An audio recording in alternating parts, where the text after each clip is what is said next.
having just solved a mysterious theft in Jerusalem in 1934. Famous Belgian detective Hercule Poirot is in need of balancing things in his life with a small vacation in 1934 Istanbul, but he must return to London for another case.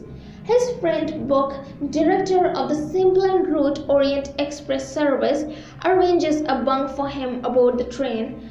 Unscrupulous businessman Edward Ratchet offers to hire Poirot as his bodyguard during the three-day journey, having received threatening letters from an unknown party, but Poirot refuses upon learning that he is a con artist. That night, Poirot hears strange noises coming from Ratchet's compartment and later sees someone in a red kimono running down the hallway.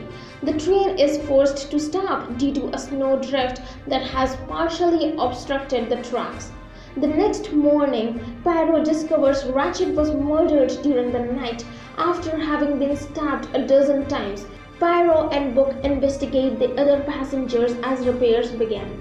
Evidence indicates that Ratchet was murdered by one person, and Caroline Hubbard, a fellow passenger, claims that a man had been in her compartment in the night. Poirot discovers a partially burnt note connecting Ratchet to the kidnapping of Daisy Armstrong, a child who was abducted from her bedroom and held for ransom. Though the family paid the ransom, Daisy was murdered nonetheless. Ratchet's true identity is revealed. He was John Casseri, Daisy's kidnapper and murderer. The shock of her death caused her mother Sonia to die after giving premature birth to a stillborn baby. Her father, Colonel John Armstrong, then shot himself, committing suicide. The family's nursemaid, Susan, was wrongly suspected of being involved in the crime, leading to her being arrested and subsequently suicide in police custody, only to be found innocent afterward.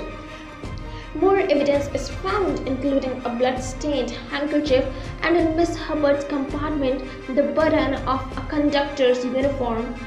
The red kimono is later found in Poirot's own suitcase, and the conductor's uniform is found in the cabin of one of the testifying passengers. Hubbard is suddenly stabbed in the back. She survives but cannot identify the culprit.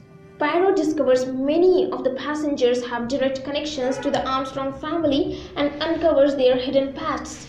While interviewing Governess Mary Debenham, Poirot is shot in the shoulder by Dr. John Arbuthnot, who claims responsibility for the murder, but Book stops him from killing Poirot.